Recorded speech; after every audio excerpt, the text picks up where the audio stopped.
Maybe at the second time of asking. There was always a kind of a battle between me and technology whenever I try and do a live broadcast. I never take anything for granted, but I'm here. Greetings, I'm Attila the Stockbroker, and I want to salute you all, first of all, in um, in our local beer, in our finest local ale, which is Burning Sky Plateau from the Burning Sky Brewery. Greetings from the Sussex coast. And first of all, I want to say congratulations and thank you to Eagle and all the crew for the incredible amount of work that they have done for so long, um, putting on Punk for the Homeless gigs. I think I did my first Punk for the Homeless gig for Eagle in Boston with my band Barnstormer, then Barnstormer, not Barnstormer 1649, we only do later. But I would have said that would have been in about 19, bloody I'm 63, in about 2007, 2008, something like that. Anyway, well done, Eagle. Congratulations and thank you for everything you've done. And I've seen quite a lot of the broadcasts and the bits and pieces and the wonderful videos from the children over in Africa. And I've watched Jess Silk videos with them watching Jess Silk. So well, I'm waffling, but it's nice to be here. And for Eagle, a special a special bit of Christmas music for Eagle and Rachel to begin with. I always say it's not about the religion. You can take that or leave it. It's about the tunes.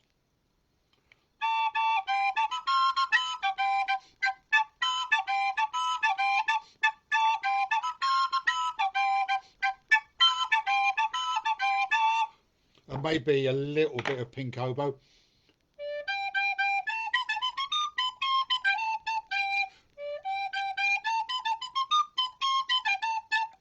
But that's enough of that. Yo, I'm the MC of Writing Global Poetry, and I'm a history and my identity. I'm independent of Red Cottage industry, DIY from here to eternity. Let me tell you what's been going on. I take inspiration from centuries long gone. Oral tradition of sedition, that's my position. No court jester with a tame disposition. Poetic license, 40 years I've had one.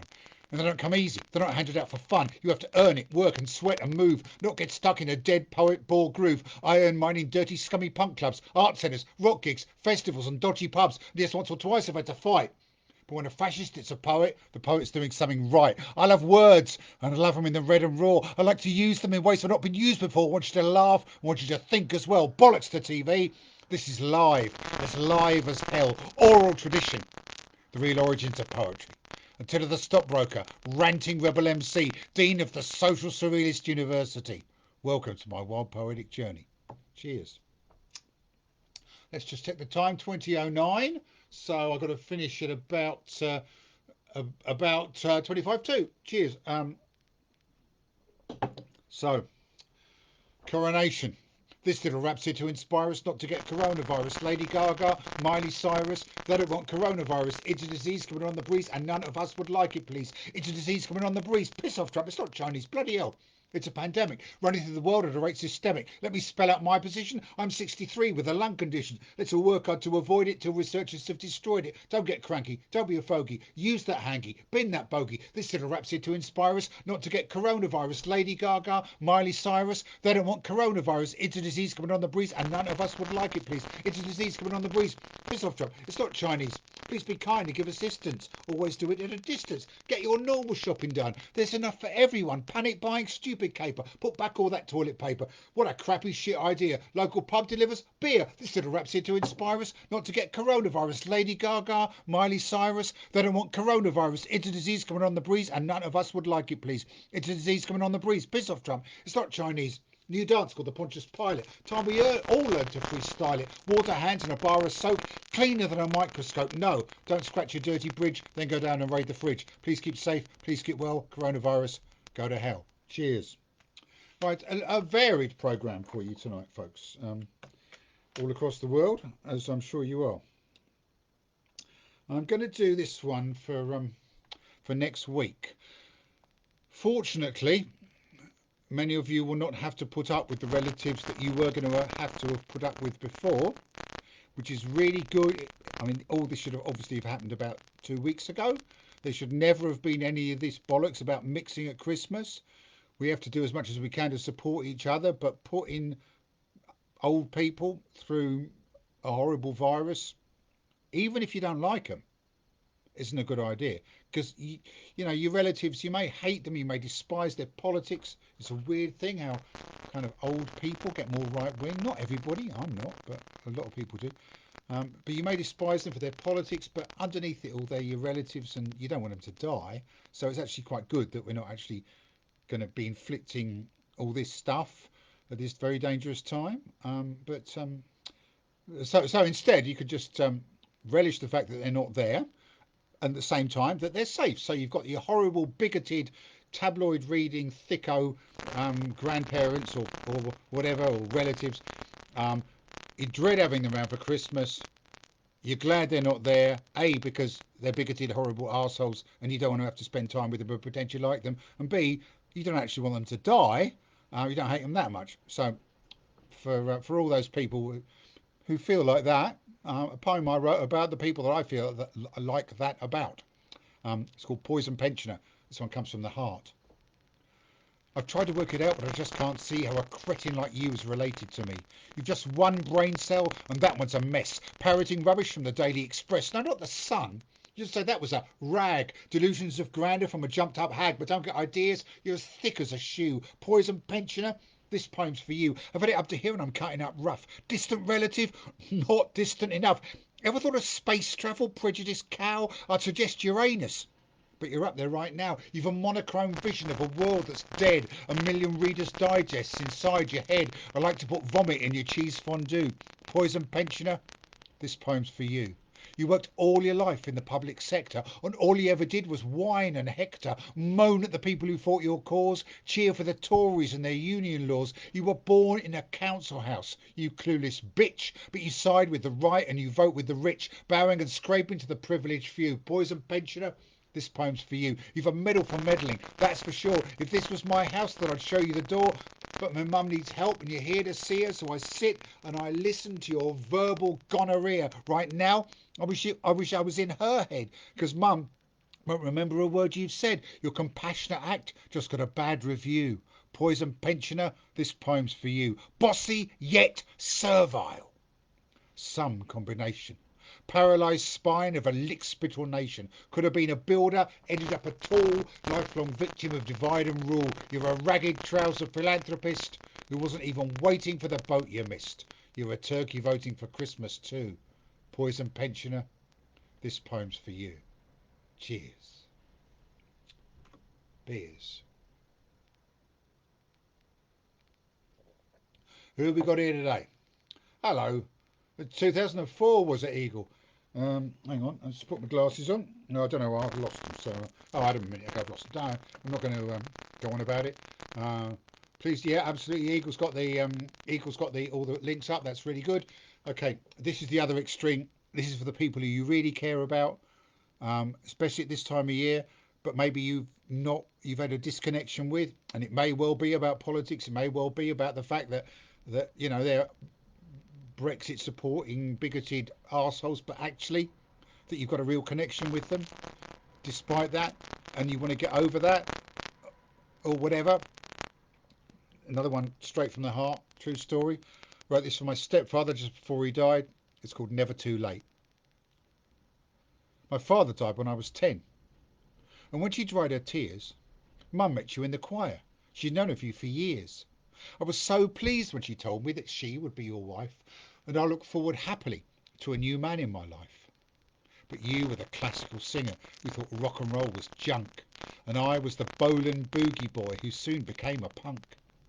You were the civil servant for whom everything had its place, and I was the left-wing activist, out there and in your face.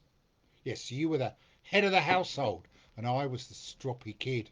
We wound each other up for sure. We flipped each other's lid, but later we both learned so much, and something new began. And here's a poem I wrote for you, you decent, gentle man. So I went off to my own life, left you and Mum to yours. A few words about football, then the sound of closing doors. But the passing of so many years gave us both time to reflect, and slowly, oh so slowly, we forged a new respect.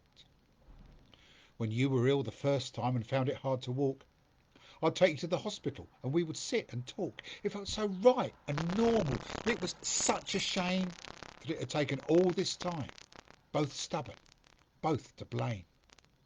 Because you were the head of the household and I was the stroppy kid. We wound each other up for sure. We flipped each other's lid. But later we both learned so much and something new began. And here's a poem I wrote for you, you decent gentleman. When Mum came down with Alzheimer's, 5 years you cooked and cared. And we were round there every day, so many thoughts were shared. Your simple, honest loyalty. The vows you've made, you'd keep. No longer the big boss man, me, no longer the black sheep. Then came that day in hospital. The end was near. We knew. You told me, I do love you, John. I said, I love you too. You took my hand and squeezed it. Our eyes were filled with tears. The first time that we'd said that. It took 37 years. Because you were the head of the household and I was the stroppy kid. We wound each other up for sure. We flipped each other's lid. But later we both learned so much and something new began. And here's a poem I wrote for you, you decent gentleman. It's never too late, never too late, never too late to say you love someone. And if it wasn't too late for me and John, then it's never too late for anyone. Cheers. I'm sitting here waiting for a vaccine. As the Velvet said, I get a spike into my vein and tell you things won't be quite the same. Till then, we just have to look after ourselves. This is a lockdown poem I wrote for my wife. I'd just done my autobiography. I did that 5 years ago. My collected works. It's called Heart on My Sleeve because it is. I won't go on about it tonight because tonight's not about selling merch or about me really. It's about this wonderful cause. But this is a poem I wrote for Rabina, my wife, in the middle of lockdown. The 8th of September of this year was my 40th anniversary of my first gig as Attila, and somewhere around the 38th anniversary of me able to earn a living as a poet, something that I've always cherished and loved and realised how privileged I am. So for my wife in lockdown, 8th of September 2020. For 40 years today I've lived this life, travelled the world for concerts far and wide. For half of that, my love, you've been my wife, a glorious inspiration at my side. A quarter of the year or more apart. For me, a time to rant, for you to rest. Then I return to you, my loving heart, resume our path together, two abreast. When lockdown hit, at first I was bereft, though I believed it should have come before. My travelling ways through all the years were gone. The gigs I built my life around, no more. I thought, then wrote, then learned to broadcast live, though IT still remains a fickle friend. My office now the gateway to my world, a world I first thought would come to an end. But now we were together all the time, strong characters, faced with a brand new test. My table manners and the toothpaste top, this tireless tongue which never seems to rest. But all our days were filled with love and fun. We never thought, something will have to give. We looked into each other's eyes and said, no one I'd rather be in lockdown with. I loved to watch our garden as it grew, not sometimes this year, every single day. Tomatoes from the seed to bright red fruit, green beans to freezer from the starting tray. When lockdown eased a bit and summer came, my childhood ways returned, my rods, my bike. A few hours now apart, just all we need. A night apart now, something not to like. One day, I hope, I'll hit the road again. One day your peace and quiet will return. But this great revelation in our love, enforced by chance, was wonderful to learn. So darling, thanks for marrying me full time, this stroppy poet, loud of mouth and arse. And as my valediction in this rhyme, I hereby W comrade wife first class. Cheers. Cheers. Let's have a look and see who's here. I can't. As always, my glasses are about a second away, but I can't see them because it's dark. So I'm just going to check down here and see who's here. Beth Lawrence, there's Eagle, there's Tanya Russell, there's Rachel. Oh, brilliant! Hello, Rachel. Mikey Smith. Yes, we got a different audience tonight. That's good.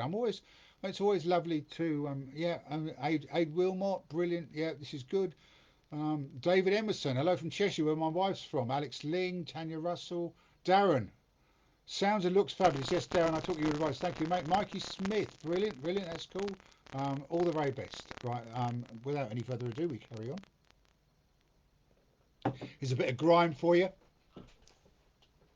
because I've seen the spoken word scene from when spoken word was just people talking to each other. It wasn't a genre 40 years ago. Now it's everywhere. So this is for Stormzy and everything between and since, and from 1980, and it's dedicated to the memory of my great old mate Seeding Wells. 40s and Ryan, 36 full time. I'm still in my prime. Life has been sublime. I could do some music. Someone else can choose it. It was me flowing. You got it, won't refuse it. Maybe not the done thing. Maybe it's a young thing. I don't chat no gun thing. No Kim Jong Un thing. I'm into Enlighten, represented Brighton. They were in the Premier League. Who we going to frighten? My ends are southernmost. I'm from the Sussex coast. Hoser in the garden centre. Bread is simply toast. Don't give me no cup of tea when I'm getting uppity. Beer is my cup of tea. High specific gravity, like the wind I'm blowing, like a river flowing. 40 years of knowing exactly where I'm going. 60 on the planet. Spoken word I span it. Radiverse I ran it. Seagull, not organic. Old punk on a new trip. Not a special brew trip, not a dish in YouTube, not a stiffing glue trip. Checking out fresh styles, bringing tears and smiles from the Outer Hebrides to the Seven Dials. Beer I like it hoppy, verse I like it stroppy. Sometimes I get personal, but I don't like it soppy. I remember Brother D. Grandmaster was legendary, but Uroy was the first to show. Toasters started off this flow, ranting verse, reggae chat, hip-hop grime and all of that. We instantly spoken word, voices shouting to be heard. Respect to my fellow man from Cooper Clock to Yellow Man, Stormzy, Tempest and Luke Wright. Spoken word is doing all right. When I began, there was no scene. Looking back on all that's been, 40 years of chatting rhyme, having a fantastic time. Cheers. Right, now I'm going to have a bit of fun for the last 10 minutes or so of my show. First of all, a little story for you. My mum had Alzheimer's. She died in 2010, the day before her 87th birthday. My mother-in-law had a different form of dementia.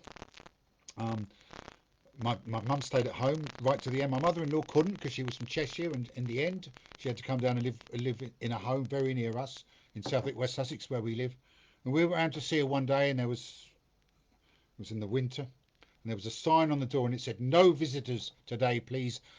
Outbreak of winter vomiting bug."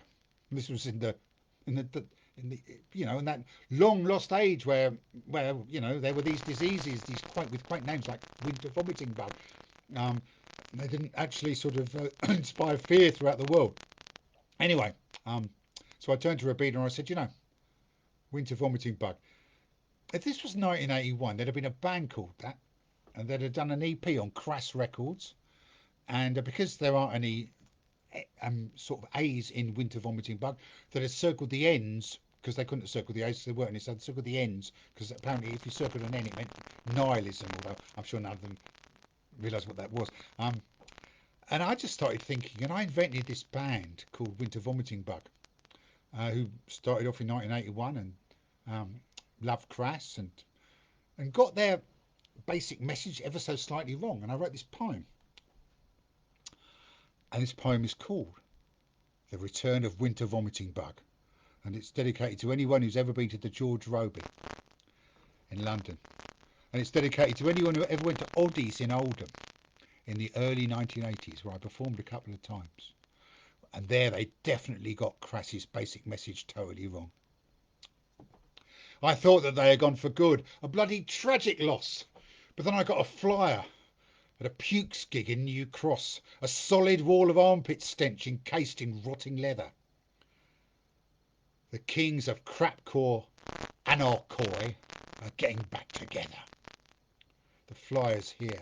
Well, what a lineup. Take a look at this. There's Dogshit Sandwich playing first. The Bugs, then Seats of Pissed. Sick on the Bus are headlining. You coming with me, mate? The gigs at the George Robey. Sure, it's been knocked down. That's great. What's that? It's all a wind-up. There isn't such a band. Your memory's not what it was. Of course I understand. We saw them. Broken Toilets, Slough, way back in 81 with Rudimentary Peni. A classic gig, my son. It's there. We saw the Bugs first play their great Anarcho song. Yeah, Smash the Cistern. Bloody ace. Of course they spelt it wrong. It was a pun. Real clever stuff. The Broken Toilets, see? They named the song after the pub. Don't look like that at me. They got a brilliant T-shirt too. It's not a joke, you brat. A big stag beetle, being sick, wearing a Santa hat. One last chance at the Robey, mate. It's going to be sublime. It's not until April the 1st, so we've got loads of time.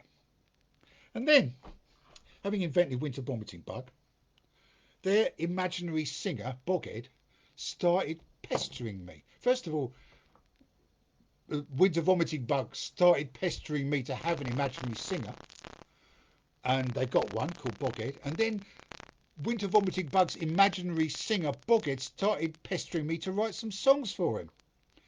And I had lots of other things to do, but it's locked down, and you know, the gigs had stopped. And although even though I was writing loads and broadcasting and writing huge, you know, doing lots of this stuff, eventually I got round to it. So to finish off tonight, without any further ado, please welcome to my second ever gig, only because the first one went down a hell of a lot better than I thought it was going to, Boghead from Winter Vomiting Bug.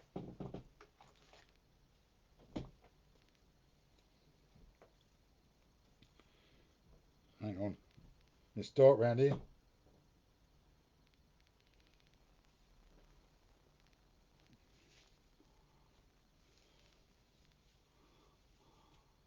Hello, I'm Boghead, and I'm going to do just a couple of songs for you. Well, I'm going to do as many as I can fit in 5 minutes, but that's a lot because they're all only a minute long anyway, so you know, it doesn't matter really, does it?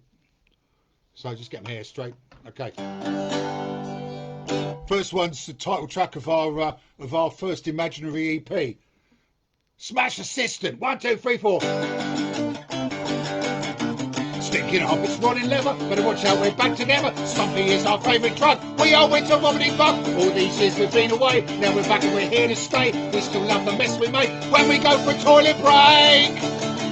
Loyal to our punk rock roots, in our Dr. Martin boots, crash body riding 84. Smash the system, piss on the floor. Smash the system, piss on the floor. Smash the system, piss on the floor. Smash the system, piss on the floor. Oi! Oi! Oi! Oi! Johnny Rotten said destroy. Now he's just a corporate toy. No longer makes toys fly. In the joggle flogging bar. In our 60s got no hair. We're still punk and we don't care. If your mum's got a nice clean toilet, we're the bugs and we're gonna spoil it. Loyal to our punk rock roots, in our Dr. Martin boots, crash body riding 84. Smash the system, piss on the floor. Smash the system, piss on the floor. Smash the system, piss on the floor. Smash the system, piss on the floor. Oi! Oi! Oi! Oi! Cheers. Next one I wrote after I had an argument with a hippie, a prog rock fan, who said our music was dire. Okay? Now listen, Mr. Prog Rock fan, you helped me write this song. You said we only had 3 chords and always got them wrong. You said our music's dire, not easy on the ear. I know you didn't mean to, but you gave us an idea. Dire ear music, that's what we play. It's stupid and it's noisy, and it won't go away. Dire ear music, that's what we do. We promised you we'd write this song and now we followed through. We promised you we'd write this song and now we followed through. Oi! Now we ain't fucking Genesis and we ain't fucking Yes. And as for ill fucking P, we'll have a fucking guess. And we don't just hate old bands, we hate fucking Coldplay too. But we like crass and cider and smashing up the loo. Dire ear music, that's what we play. It's stupid and it's noisy and it won't go away. Dire ear music, that's what we do. We promised you we'd write this song and now we followed through. We promised you we'd write this song and now we followed through. We promised you we'd write this song and now we followed through. Oi! Cheers. Right, I'll do one more Boghead and then just something proper to finish off. So when I invented Boghead, he wanted to do a Crass cover, and I told him that We didn't do covers. We write our own stuff. The Boghead had to write his own. If Boghead wanted to do a Crass tribute, he had to write his own Crass tribute. So Boghead wrote his own Crass tribute. And this is it. It's based on Crass's So What. I'm sure a lot of you know So What. So what if Jesus died on the cross? Blah, blah, blah. Not really a Christmas song. So Boghead's written his own version. It's called There's Snot. I've never used a hanky and I'm glad it's not something I'm ever had. If you want my nose to start a fight, 'cause I don't want to be polite. There's snot, there's snot, there's snot on my t-shirt, I'm not cross. There's snot on my jeans too, I don't give a toss. There's snot on my wife's dress, I just bought her. You won't find me using soap and water. I throw clean hankies in the bins. I've got mucus running down my chins. I'm a big fan of nasal slime. I eat bogies at breakfast time. There's snot. There's snot. There's snot on my jeans and over my shoulder. I realise the truth as I get older. I get to see what fun it is to pick my nose at the pop quiz. Now they say they're going to send me away. They say they're going to make me pay. But you should see my wife. She picks her nose with a knife. There's snot. There's snot. There's snot. There's snot. There's snot. There's snot. There's snot. There's snot. There's snot. There's snot. There's snot. Cheers. Right, it's enough, Boghead. I got about 3 minutes, so I shall finish off. Cheers for listening. I hope you enjoyed Boghead. Let's see how Boghead's going down. Most importantly, whatever. Just please donate to this really good cause. They've been doing this for years, and there's so many people that have benefited from it. I know. I mean, I've seen what they've been doing, and as I say, I've done stuff for Eagle before. Eagle and Rachel are a lovely couple, and they really do put their faith into practice, and they're doing really good stuff. So please support them. You know that already. I mean, you don't need me to tell you. So last one. What should I do? Let's have a little look at the list that I can't see because I can't find my glasses, even though they're about a second away. I'll do this one because we're heading for a serious bit of really difficult time, and we all know that. It's because we obviously got. I mean, the Tories and the idiots, the thick idiots who voted for them, have foisted Brexit on us, and the same people in the main are the ones who are not basically behaving sensibly. It's nothing to do with supporting the government. It's just common sense. And wandering around not wearing masks and saying, "Oh, I have to wear a mask if I don't want to," spreading this bastard thing around. As I say, it exists. It's there. It can affect all of us, and the older you are, the more likely it's to affect you. So it's ironic that some of the people that are most vociferous about ignoring it are the kind of people that are most likely to be affected by it. Anyway, okay. But we're coming up to the 1st of January, and it's going to be a really testing time for us. And Brexit is the last straw of all, really, on top of everything else. But I understand why a lot of people voted for Brexit. I mean, I know where Eagle and Rachel come from, Boston, where I met them first. Anyway, I don't know where they come from there. Around the east of England, huge amounts of people voted for Brexit, and they voted for Brexit because they felt betrayed by conventional politics, and they were betrayed by conventional politics. And Brexit was, the vote for Brexit was seen as the first time ever that ordinary people could actually make a stand about something against the establishment. But it wasn't against the establishment. It was against a part of the establishment in favour of an even nastier part of the establishment, headed by Rees-Mogg and all the hedge funds and the disgusting corporations that will benefit if Brexit turns this country into a sort of third world offshore sort of cheap labour economy. But I wrote this poem because I understand why people voted for it. This is my last one. It's called Take Back Control, and it's dedicated to my mate Ronnie Chambers in Hartlepool. You tell me how you've suffered since the closure. I see the pain and sadness in your eyes. I feel your anger at our country's leaders who offer only platitudes and lies. At gigs, I hear so many of these stories, all different, but the message is the same. You're sick to death of scheming politicians, no longer going to play their poxy game. The referendum was your chance. You took it. They told you we'd be taking back control of jobs and factories and borders. A revolution wrapped up in a poll. The EU is a massive corporate bully. Cheap labour and big profits at its core. I understand why you voted for Brexit. One chance to strike a blow in the class war. But it wasn't the EU who shut your pit down and sent Met thugs rampaging through your street. It didn't close your hospitals and workshops, smash down your union to brave defeat. No EU diktat caused the housing crisis, the poll tax, bedroom tax or 0 hours. No, all of those were brought in by the Tories. And soon those bastards will have brand new powers. So let's take back control with strong trade unions. And let's take back control and organise. Take back control of pub and school and workplace and counter all the endless media lies. Take back control as we all stand together. No scapegoating and no divide and rule. The future is unwritten and it's daunting. Please don't let Brexit take you for a fool. Thanks everyone for listening to me. Well done to Eagle and Rachel and everybody else involved in this, to all the bands and performers that are playing, to everyone's listening. Please donate to the course if you can. I shall be watching a lot of the rest of it with interest. And I bid you all good night. Keep safe. Don't believe a word the government says, but believe what the scientists are telling you. Believe everything the scientists are telling you. All the best. See you later. Cheers from Attila.